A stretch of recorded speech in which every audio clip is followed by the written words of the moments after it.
外星人第一次坠毁在地球上，为了不引起大众恐慌，美国掩盖了飞船和外星人的真相，甚至连总统都毫不知情。国防部还设立了51区对其进行研究，本以为能通过外星人的标本研究出高等科技产物，却没想到40年后，在月球最不为人知的黑暗面，一艘巨大的外星飞船正在快速接近地球。在地球上的外星人探测中心收到了来自外星的信号，一时间科学家们手忙脚乱。很快，国防部也得知了消息，确认一艘直径550公里的巨型 UFO 正在向地球飞速驶来，体积几乎是月球的1/4。这时，外星母舰通过入侵地球的卫星获得了足够的线索，停在地球轨道上方。从母舰开始分裂成30艘小型母舰。第二天，国防部向总统汇报了这一情况，说散落的小型飞船虽然比母体小，但直径也有15公里以上，一路火星闪电般的向世界各地飞去。几乎所有的探测设备都被不明原因干扰。总统府收到了大量飞船的目击报告，但他们仍在隐瞒真相，并极力安抚受惊吓的群众。与此同时，电视台的设备也因干扰瘫痪。电脑工程师戴维被请来紧急抢修，在检查设备时，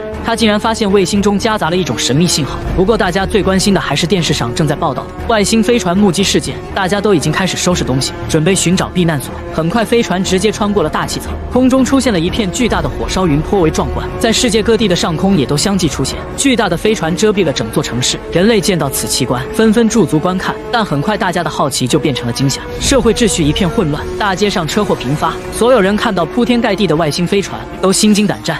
总统看着其中一艘飞船在白宫上空盘旋，随后他召开了紧急新闻发布会，让市民们不要恐慌，老老实实待在家里。可面对如此巨大的外星战舰，恐慌情绪早已经在人群中蔓延。他们开始收拾行李，打算离开这座城市。而当戴维看到城市上空巨大的 UFO 后，他认为信号很可能是外星飞船在相互通信，而递减的讯号就像是倒计时，当信号结束，他们就会发起进攻。于是他决定将此事告知美国总统。在前妻的帮助下，他并表达了自己的猜测：外星人之所以将飞船停在各国首都，是为了同时发动袭击，一举秒杀全人类。同时，为了弄清楚对方是敌是友，军方派出了3架迎宾直升机，试图用柔和的灯光与外星人表达友谊。但外星人可不吃这一套，直接发射1枚激光炮摧毁了直升机。这也证实了德维的猜测，这群外星人果然是来者不善。这一刻，人类终于明白他们的意图，大量市民开始逃离，城市瞬间变得拥堵起来。总统连忙带着一众高官，在保安人员的带领下迅速撤离。不过，依然有一群狂热的外星人粉丝，他们丝毫没有惊慌，甚至还举着牌子爬到顶楼，举办了一场欢迎会，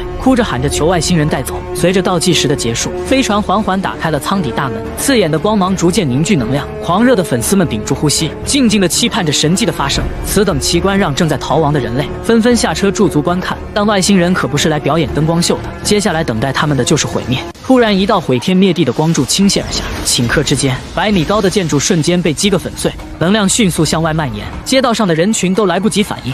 燃烧的火焰如同海浪一般席卷了整座城市，无数人在一瞬间消失殆尽，整座城市变成了地狱。与此同时，世界各地都面临着同样的遭遇，仅仅是降维打击就给人们带来无尽的恐惧。熊熊烈火犹如猛兽般吞噬一切，紧接着白宫等标志性建筑被直接秒成了渣。我虽然很想说一句干得漂亮，但是我忍住了。不得不说，外星人的军事科技真的很强大，不到1分钟的时间就直接将一座城市摊成了煎饼。幸运的是，总统一行乘坐的飞机在最后时刻成功逃出，这才免遭一难。这一刻，慌乱的人群中，一位母亲抱着孩子正在逃命，眼看着灾难即将来临，她急中生智，一脚踹开隧道维修室，带着儿子躲了进去。在死神降临的最后一刻，狗子也跳了进去。第一波攻击过后，整座城市化为废墟，只剩下母子和一只狗活了下来。面对如此强大的对手，军方立即展开反击。王牌飞行员史蒂文被迫结束假期，提前返回基地接受任务。很快，一支空战部队集结完毕，朝着外星飞船的方向突击。当战斗机抵达外星飞船前方时，眼前的庞然大物让飞行员都感到震惊。但目前的局势没有时间让他们胆怯。在距离飞船几公里的地方，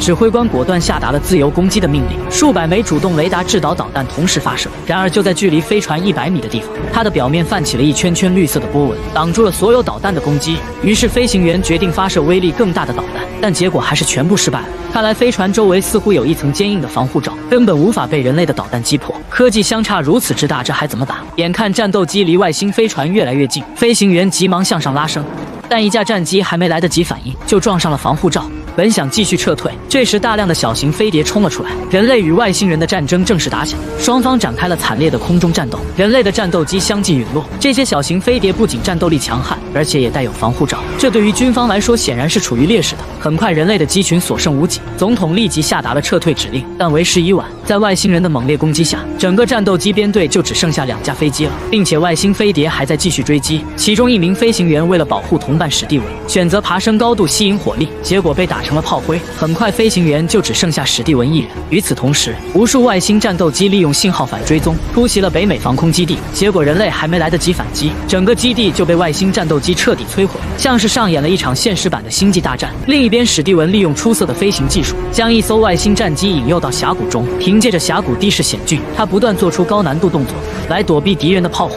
但此时他的战机燃油即将耗尽，史蒂文急中生智，一把将战机的减速伞打开，蒙蔽了飞碟的视线，将自己弹射出了机舱，战机直接撞毁在前方的悬崖上，并利用地形让外星战机无法及时做出反应，紧跟着坠毁在地面上。史蒂文则从空中安全着陆，好在战斗机并没有爆炸。回过神来，他骂骂咧咧地走向飞碟跟前，打开舱门一看，里面的外星人还活着，于是他一拳把外星人打晕。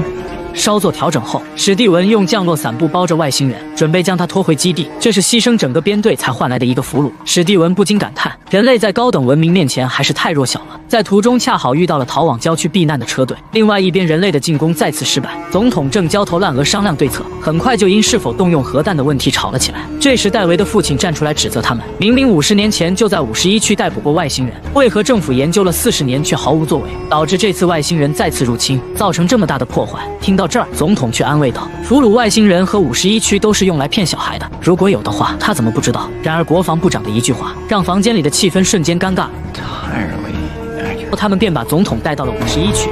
眼前这个外星人全身包裹一层坚硬的生物铠甲，科学家用手术刀沿着头部的缝隙慢慢切开一个口子，过程中铠甲突然张开，吓得众人三魂丢了七魄。好在这只是虚惊一场。随后科学家们开始一层层解剖内部，等打开之后，大家终于看清了外星人的真面目，看样子不像是还活着。此时一旁的助手察觉到外星人的手指轻微移动，却丝毫没有察觉到危险已经来临。紧接着外星人猛地睁开了眼睛，就在他们对视的那一刻，外星人释放出脑电波攻击了科学家。外星人慢慢站起来挣脱了束缚，开始对在场的所有人展开了攻击。短短几秒钟，实验室里一片混乱。不一会儿，总统过来查看研究进度，看到了这可怕的一幕。这句话是外星人通过自己的触手借助科学家的声带发出来的。随着浓烟缓缓散去，外星人终于露出了真身。总统试图与外星人谈判，大家可以和平共存。殊不知外星人早就铁了心要毁灭人类。在谈话中，总统无意中看到了外星人的眼睛，结果也被外星人用脑电波袭击，顿时头疼欲裂。为了救总统，其他人赶紧果断开枪击毙了外星人。倒在地上的总统这才有所好转。而总统通过刚才的意识连接，得知了外星人的计划。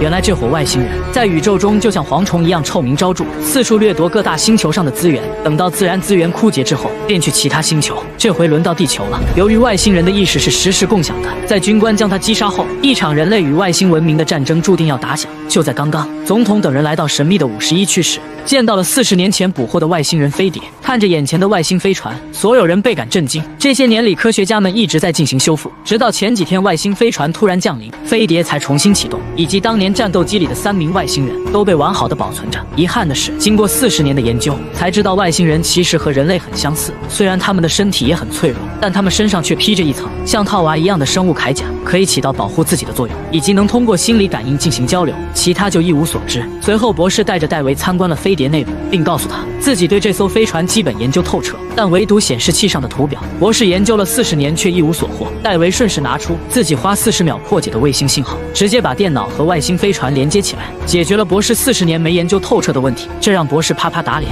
与此同时，史蒂文跟着逃难的顺风车一同把外星人带到了51区，再将抓获的外星人出示给守卫看后，守卫连忙让行。博士得知外星人还活着，激动不已，迫不及待地把他推进实验室，这才有了开头的一幕。另一边的指挥中心截获了一条重要信息：北约和西方盟国的设施按照外星人目前的攻击速度，全世界的主要城市将会在36个小时内全部被摧毁。这下总统彻底怒了，最终决定动用地球上的终极武器毁灭他们。紧接着，一架携带着核武的 B2轰炸机向外星飞船靠近，等到目标锁定后，随着总统一声令下，一枚核导弹被启动，朝着外星飞船飞去，击中了外星飞船，强烈的冲击波瞬间扩散开来。就在大家欢呼雀跃，以为击毁目标的时候，侦察兵发现外星飞船竟然完好无损，就连人家的防护罩都没有破开。总统的心瞬间凉了半截，人类最强的武器都没用，可见外星科技领先人类太多了。总统失望地撤回了所有人，这一刻所有人都陷入了绝望，以为世界即将灭亡。戴维也因此喝得烂醉，颓废地在室内破坏东西，内心充满了崩溃和绝望。虽然他知道外星人的信号模式，可知道又怎样？但他还是无能为力。直到父亲提醒他多穿点衣服，万一染上病毒会感冒的。这句话让他清醒过来，